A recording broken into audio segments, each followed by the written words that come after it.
How is it now? This should be good now. How's that? But can you hear me without, why is there that much noise? Oh, okay. All right. Cool. Okay. So let's get started again. So hi guys, welcome to the live webinar, I guess we should call it today. We're doing these 3 days a week, every day on Central Time at 5:30. And on Monday, it's all about mindset. So we're talking about anything that relates to your mindset. And then we'll have some case studies. On Wednesday, we'll take a property, something really interesting that happened that week, either from Mastery, from anybody outside. Last time we discussed a property that was supposed to be a subject to. And then we're starting next week a series on creative financing deals. So it's going to be a 5-week series. And each time we're going to talk about different types of properties that you're buying or we're buying as creative financing, another method of buying properties. And then on Fridays, it's going to be all about your Freedom Fridays. So today, for the kickoff for that, we're talking about real estate myth, real estate millionaire myth, meaning can you, number one, really be a millionaire with real estate? Is that something realistic? What is the hype and what is the reality and what does it mean? So we're going to do kind of a breakdown and these are going to be anywhere from about 40 minutes to an hour, depending on what the topic is. What I was pointing out was the Burr Cash Flow Investors Group. We just started that group and it's growing like absolutely crazy. The first meeting, and these are going to be exclusive meetings that we're going to do just within that. And the idea with that is to bring a really high level of deliverables where there's no sales, no pitch, nothing. It's just pure value. And can we find people around the country that are basically using the the buy, rehab, rent, refinance, and repeat strategy. And it may be with Airbnbs, it may be with rentals. It really doesn't matter. It's about one thing. It's about cash flow. That's it, period. So if you haven't joined, there's a great meeting that's coming up on Tuesday exclusively within that Facebook group. The link is in the description, so you can copy paste the link and ask for permission to join and invite your friends. If you do invite and you're the one that invites the most people, we have a fun drawing that's coming up at the next 3-day, and that's for a full set of appliances. Each month, we're going to have a brand new drawing for the person that invites the most people, and the drawing, kind of the prize money is going to keep growing. So this should be fun. Having said that, today's topic is all about I'm just trying to make sure that everybody can hear me. It's about real estate millionaire myths. So what do I mean by that, right?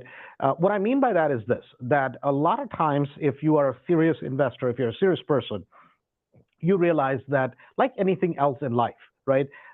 Be it real estate, be it anything else that you do, that to be a millionaire. So first we're going to define what is a millionaire and that how do we get there and what does it mean?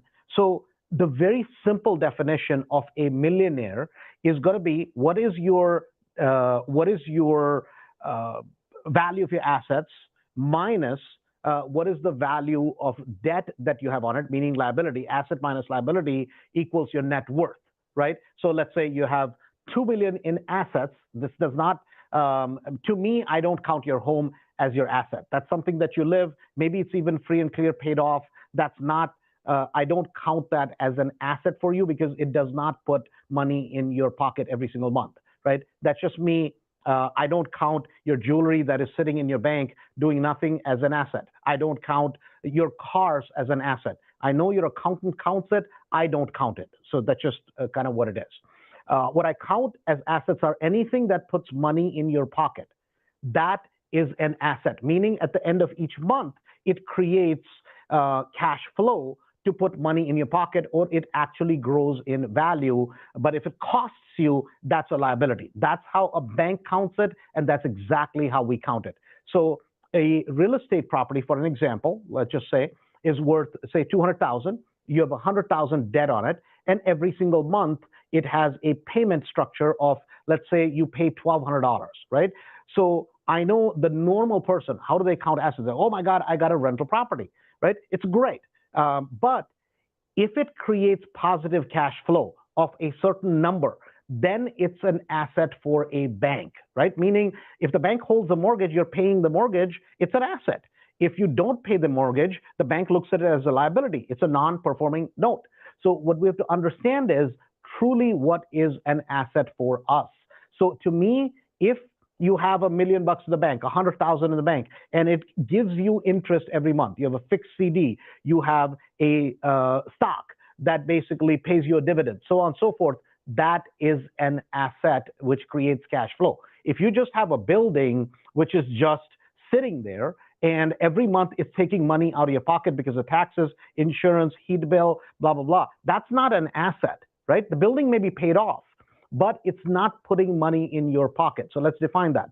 So what is a millionaire traditionally? A millionaire traditionally is your total amount of assets that you own minus the liabilities that you have, bank loans, debt, whatever it may be, and then your net worth, meaning assets minus liabilities equals your net worth, right? So for an easy example, you have $2 million in assets, not including your home, as far as I'm concerned, minus your liabilities, $1 million in liabilities, let's say, and so you have $1 million net worth. That would make you a millionaire. Now, for most people, whenever they say, well, this person is quote unquote a millionaire, the old definition was you have $1 million in assets, including your home, because that's how normal people include that. I don't include it because you need a place to live somewhere.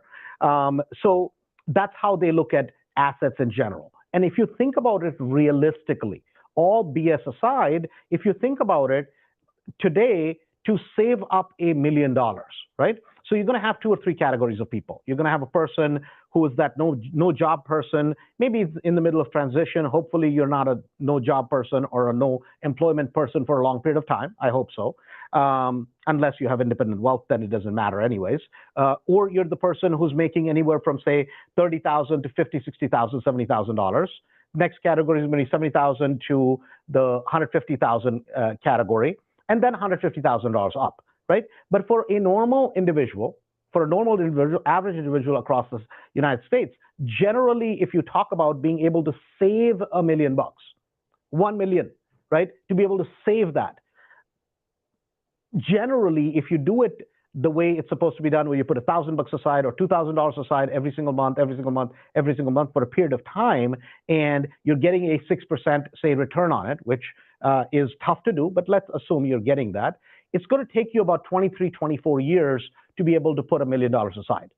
That's just a fact. Now, there may be other people listening to this that are higher earner income families, both husband, wife, maybe make 100,000, 150,000 each, or one person makes a really good income and they're able to put that aside. But then if you're making a lot of income, then you're burning that, meaning your burn rate is very high. So what I mean by that is this, that if somebody makes $50,000 and manages to save 5,000 versus somebody who makes $100,000 and manages to only save 5,000, that means the person who made, these people managed to live on $45,000, whereas this person who's making $100,000 managed to spend $95,000, right? So the burn rate for the person making less is less. Their lifestyle is not as high as somebody making 100,000. So it's not about, if you truly want to build wealth, it's not about how much you make necessarily. What it is about is how much do you spend in relation to how much you make. And this is not a new concept. This is a very regular concept. So for most normal Americans, right, if you look at what is a good quality of life, right, why did you come to real estate? Most people come to real estate is because of a couple, 2 separate reasons.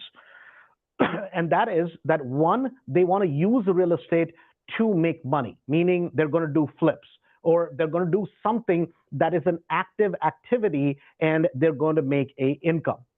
Second person comes to real estate because they want to maybe do some lending with some money they may have. They may want to own rental properties more on a passive side of it to be able to create cash flow income. Those are the only two types of income that can be created with real estate. Now you can do a lot of things, right? You could invest in the stock market.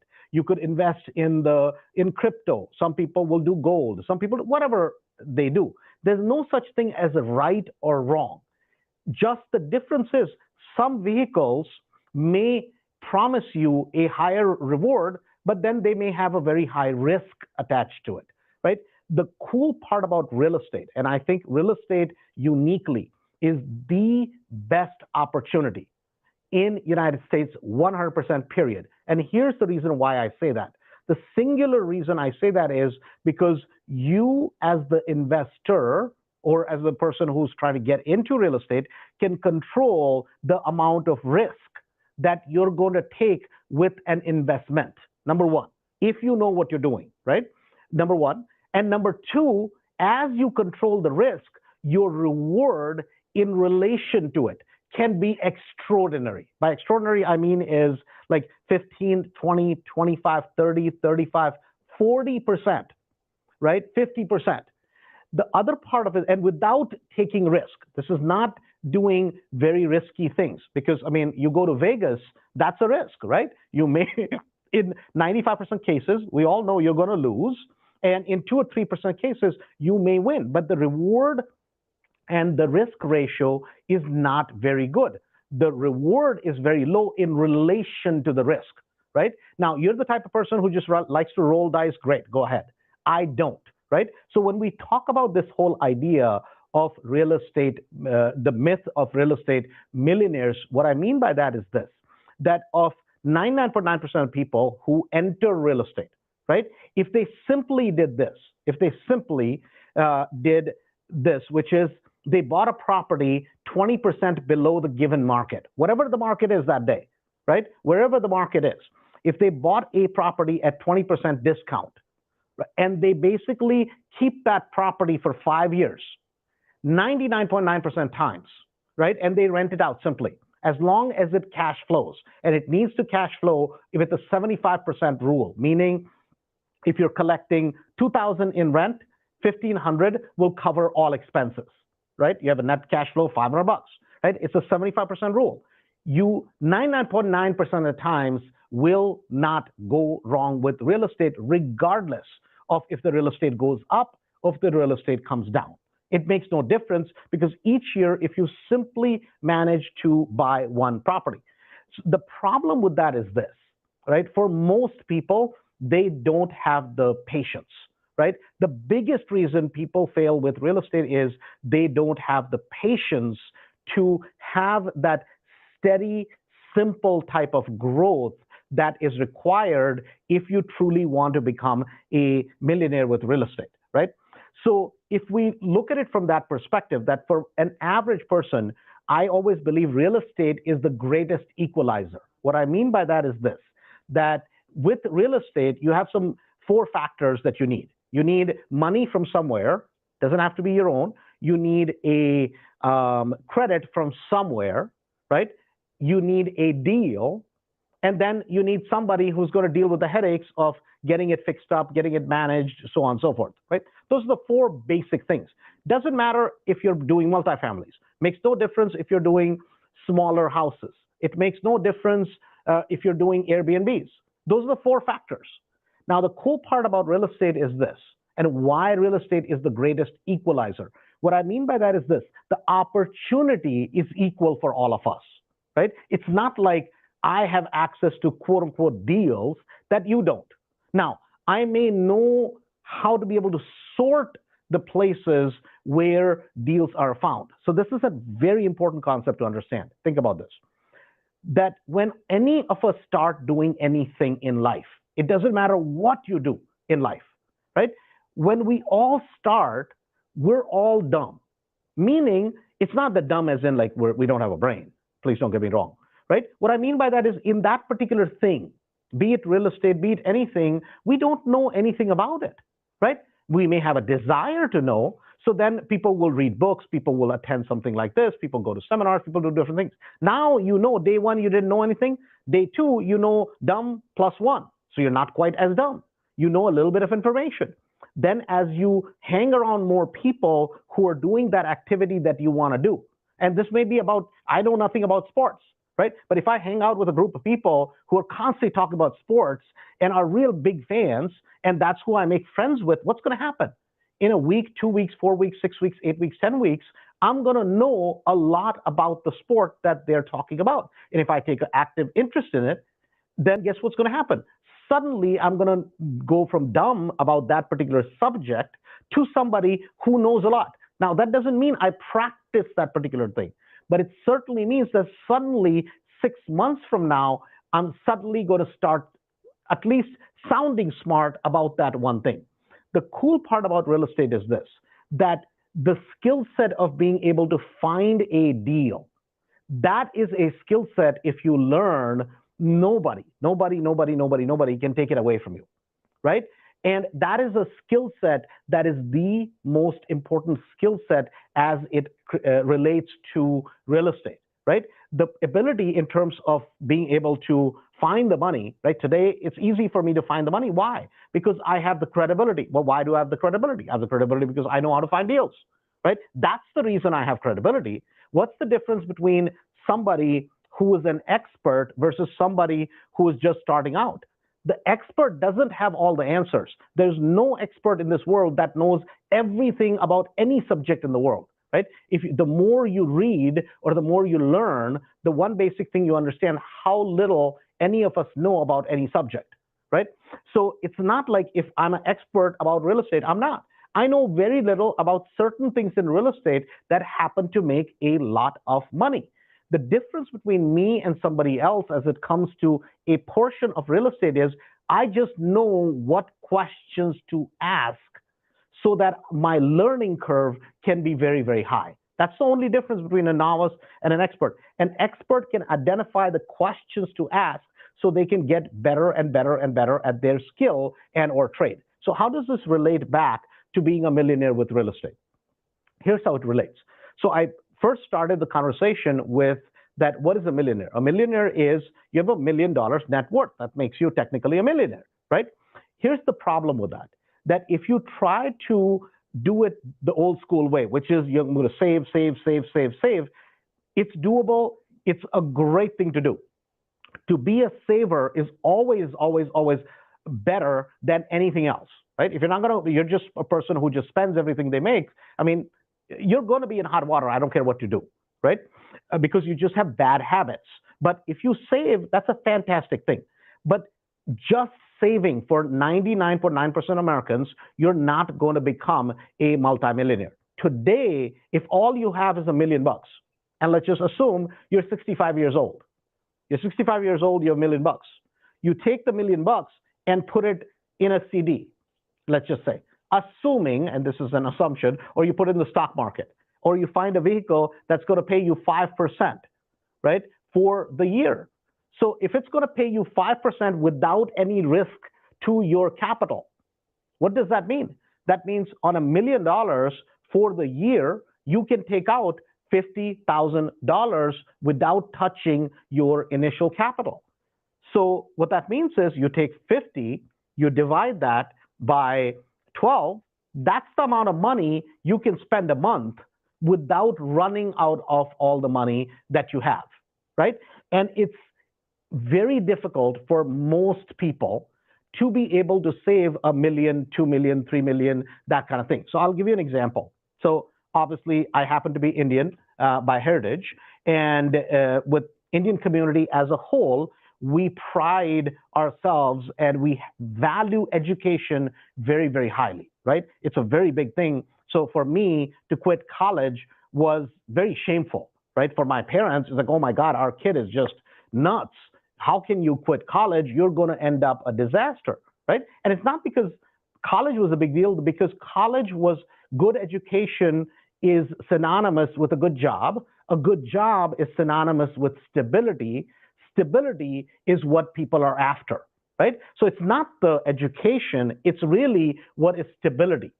But stability relates to money coming in every single month. But if you talk about money, so at my family's dinner table, I would bring up things like, well, isn't it all about money? Well, why am I going to go, become a doctor? Does the doctor make the most amount of money? Like, well, no, no, no, it's not about money. Well, if it's not about money, why is it that within the community, a doctor is respected so much? Why? Because they make more money generally than other people. Why is it a highly paid engineer at a big company respected so much? Because they make more money compared to most of the people. Somebody who has 8 Dunkin' Donuts, oh my God, that person has 8 Dunkin' Donuts. But they're not respecting him because he has donuts, he sells donuts. They're respecting him because he sells eight Dunkin' Donuts is related to, oh my God, this person is quote unquote successful. Again, what does that relate to? It relates to one thing. It relates to perception of how much money this person makes, right? That when I looked at my relatives, and this was a conversation that I would have with them all the time, is like, hey, listen, if I want to live, my goal at that time, I thought if I would have 10,000 a month coming in every single month at that time, mind you, at the time I'm, 14, 15, 16 years old. And at that time, I thought if I would have 10,000 bucks coming in every single month, I would be like, oh my God, set, right? That's 120,000 bucks.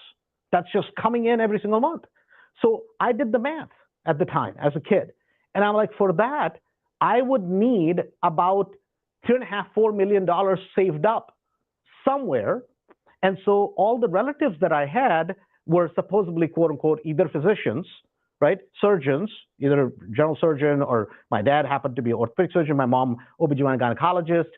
All my relatives, bunch of them had PhDs. And I'm like, if you guys are so smart, do you guys have $3.5, $4, or $5 million saved up? Or we don't talk about money during dinner, right? So I'm like, okay, do we talk about it during dessert? Do we talk about it later? When do we talk about money exactly? Oh, no, no, no, no, no. We don't talk about money. That's greedy. Well, why don't you go to work for free? Right? I mean, if that's what it is, like my parents were like, oh, no, no, we love what we do. Okay, great. You love what you do. That's fantastic, right? Like my parents used to do what 50% of their practice was done purely for charity. Wonderful thing, right? What a great thing to be as a physician. So I used to tell my dad all the time, hey, you bill out at such a high rate as an orthopedic surgeon. Why not let's just open a small hospital? You keep doing what you do at a huge thing, and then you put people who don't make that much money to help a lot more people, right? Because isn't it all at the end of the day about amount of money? And why is it that if you're 55, 60 years old, which at that time to me, right? Like when you're in your teens, you're 15, 16 years old, somebody who is 45, 50, that's like old. Somebody 60, that's like ancient. Now I'm in my 40s, right? Guess what? 60 ain't old, 60 is young. See, it's all a matter of perspective. But at the time when my parents were kind of maybe my age, right, I'm questioning them as to why is it that they don't have what, in my opinion, I perceive to be success. And the question was that they didn't have the answer. They would tell me, well, you ask too many questions, go study.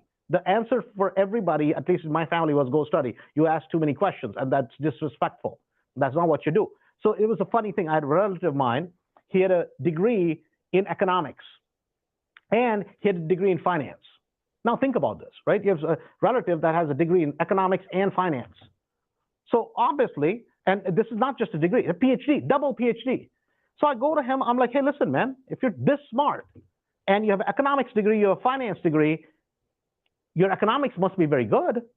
Your finance, meaning your net worth, must be really good. Then why is it that your environment that you're surrounded by isn't as good as even my parents?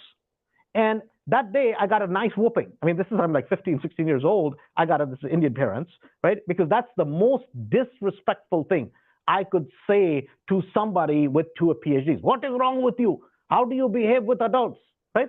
And I'm like, hey, I'm asking a simple question, that if you know so much to have 2 PhDs, right? I'm not sure If this person was dumb as me, I don't think I was dumb because I'm asking a simple question. What did you go to school for? If you can't improve your economics by having a damn PhD in economics or finance, what the hell is wrong with you? There's nothing wrong with me. I'm a kid asking a simple, this is a logical question that shouldn't you, to get a degree in economics or to get a degree in finance, shouldn't you have to show your financial worth? If I'm going to stand in front of you and talk about real estate, shouldn't you question me and go, hey, Andrew, you don't even live your own message, dude. You don't even have anything to show for it. Why would I listen to you? Right? Was a normal question, yet I couldn't do that. And I say all of that to say this, that what I realized was this, that these people merely had learned how to go get a job. And if all you do is learn how to go get a job, you better hope you have a really, really, really, really good job, and you hope you do a really high savings rate. Because otherwise, in today's world that we live in, right, the idea of a millionaire is from the 50s, 60s, 70s idea. In 50s, 60s, 70s, $1 million was a lot of money. Guys, today, if all you have is $1 million and you're 65 years old, you're probably, and you start living on the money that you have, by the age of about 75 or so, or 76, when you're even older, I'm telling you, you're going to run out of money. And you're going to have to live on less. So why is it that you spend all your prime years working all your damn life, and when you're 65, when you're supposed to enjoy all the benefits of your career, that at 65 you're supposed to cut down your standard of living? That's not called a great retirement. That's called misery, right? That doesn't make any sense to me. People are, well, you have less expenses when you're older. Why should I have less expenses? Don't I want to live a fabulous lifestyle when I'm older? I've worked all these years of my damn life. And I say that to say this, because real estate is a tool that if you use it properly, it can build you into a millionaire. But I challenge you, if you do things right? If you do things right, you can create the income of a millionaire, but it will not show up in your bank account. So this is a profound statement that I feel. And one day out of the blue, I made this statement, and I truly believe that this is profound. If you do things correctly, it's going to take 5 to 7 years to show up in your bank account. If you do things correctly. If you do things incorrectly, meaning you make the wrong choices with real estate, it's going to hurt you for the next 10 years. Meaning, if you go and basically go lose money with deals, right? Go do flips and you lose money. That's going to hound you for 10 years. If you do things correctly, it's not going to show up in your bank account for 3 to 4 years. So what do I mean by that statement? What I mean by that statement is this, that if your goal is to become a millionaire, it makes no difference if you're doing, if you're going to do this with multifamily. Like today, multifamily is all the rage, right? And a lot of people are, oh my God, I'm going to raise money for a deal, right? And then I'm going to do the deal. I'm going to get a percentage of the capital raise that I do. Then generally these deals don't have cash flow. When I sell it, I'm going to get another piece. It's a bigger deal, so I'm going to make bigger money, right? That's not the case. Just because you're doing a $5 million, $10 million, $15 million deal doesn't mean you get $1 million at the end of it. It's a flip because it doesn't have cash flow. To me, anything that does not have cash flow in 99.9% of cases is not worth doing. So now, am I saying that you shouldn't be doing a flip? That's not what I'm saying. What I'm saying is this, that if all you do is do 3, 4, 5 flips for the year, 10 flips for the year, all you're going to have is you're going to have treadmill income, right? Meaning it's no different than having a great job. That hopefully you make money per flip. On the side, if you're not creating cash flow from rental income or Airbnb income that comes in every single month, every single month, every single month, if you want to be a millionaire, that is the quickest way to become a multi-millionaire with real estate. And the reality is this, that you're first going to get to your cash flow, and then you're going to get to your millionaire status. What do I mean by that? What I mean by that is this, that it's easier to become a cash flow millionaire than a net worth millionaire. What most people chase is they chase a net worth, right? Because net worth is based on savings.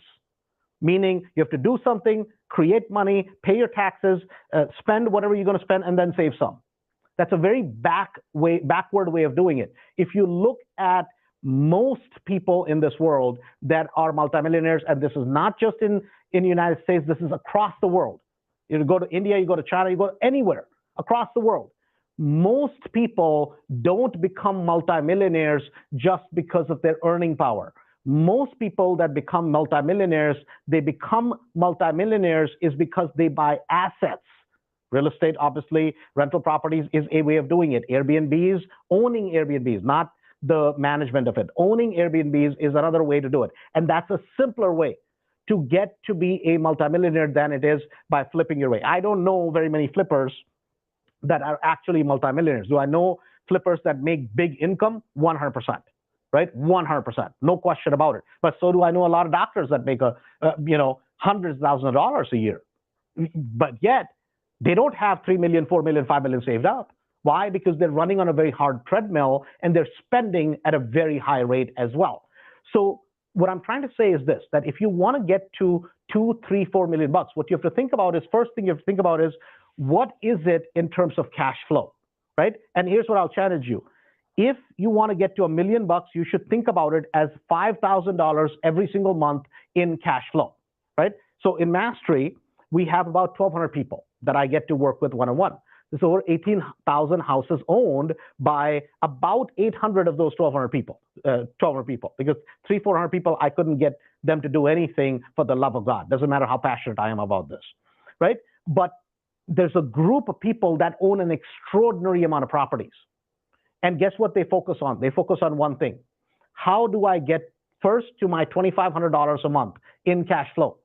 Second, how do I get to $5,000 a month? So what do I mean by that? And how does it relate to $1 million? So if you had $1 million in the bank and you got a 6% return on it, right? Or in any vehicle, what that would equate to is $60,000 for the year. $60,000 divided by 12 is $5,000 a month. It's much easier. I mean, you can literally go from a zero to a hero, meaning from 0 properties to $6,000, excuse me, $5,000 monthly income, which is 10 properties, net income, net, every single month. That is much easier to do, and that can be done literally in a year, year and a half, 2 years, flat out, from 0. Than it is to get to $1 million bucks. Now, what's going to happen is with each property that you buy, if you buy it with our formula, right, you're going to have about 50, 60, 70,000, 100,000 in equity in the property. And as you accumulate that over a period of year and a half, 2 years, what's going to happen is you're automatically going to become a millionaire in terms of your equity first, right? And you're going to have income with that that's going to keep coming in. Now, you don't touch that income. If you drive Uber, keep driving Uber. If you're a surgeon, keep being a surgeon. If you're a plumber, keep being a plumber. And then this income that comes in on the side, you're going to put it on the side. You're going to buy more. You're going to buy more. 10,000 a month equals to 2 million in terms of your net worth, right? 15,000 equals to 3 million. 20,000 equals to 4 million. Every 5,000 that you add, it equals to $1 million bucks in the bank. The cool part about real estate is this, right?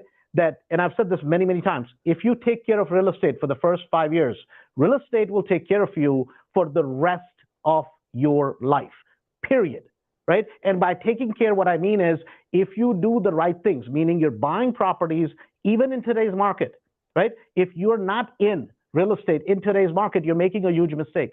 And the reason why you're making a huge mistake is market is going down because interest rates have been kicked up. So they're forcing the market to go down. Guys, today we're finding properties again at 30, 40, 50, 60 cents on the dollar. The question is, are you, right? And what I mean by that is it's much easier to get to a multimillionaire status by buying assets. Those assets over time get paid down. You get a tax write-off and they go up in value. That is how people actually become multimillionaires. this idea and this notion of you're going to do a few wholesales, right? I know of wholesalers who do 50, 60, 100 wholesales a year, and they could not show me that they have $1 million in the bank or 2 million or 3 million bank. Yet I can show you people who own 20 properties, right? Who own 20 properties, they will have a net worth of 2 to 3 million every single time, as long as they understand the numbers. You want to be a real estate millionaire, focus on one thing, on building cash flow and buying properties with equity. Don't keep chasing, you can do good flips a year. You can make income from those. That's fantastic. But that is not building your millionaire status. You can be a 100% a millionaire, in fact, multimillionaire with real estate, but it has to come from asset accumulation and it has to come from cash flow, right? If you've never heard the recording on 257, 2 years, 5 properties, get them all paid off in 7. Make sure you listen to it, because it's 257 cash flow for life. And that goes back to the concept of BRRRR, which is you're buying a property, you're rehabbing a property, you're renting a property out, and renting means either it's a straight long-term rental or it's a short-term rental with Airbnbs. Today, in today's market, I just came from a property, it's a 3-unit building. One 3-unit building as a rental, every single month, it makes $1,750 a month, every single month, right? Net, after expenses, zero money in the deal. That same building now is being run as an Airbnb. It makes $9,000 net every single month. Right here, 4 miles from the office, right? And we're based in Lombard. My point is this, that it's not a myth that you can be a multimillionaire in real estate, but the myth is this, that most people are going to do it because they're going to flip their way, they're going to wholesale their way. If you're going to be a multimillionaire with real estate, it's going to happen because of one thing, because you build a cash flow first, and then that makes you a multimillionaire because your assets start getting paid out. You need 3 things. You need leverage, you need asset pay down, and you need property appreciation for you to be a legitimate real estate millionaire. This is Andrew Holmes. Again, I want to remind you, join the Facebook group. If you are not a part of it, it's in the link description. On Tuesday, we have a meeting at 6:30. This is going to be a fun meeting, and that is on 100 rentals versus 30 Airbnbs. We're going to do the numbers, right? So that long-term versus a short-term. Having said that, thanks a bunch. Have a good day. Talk to you soon.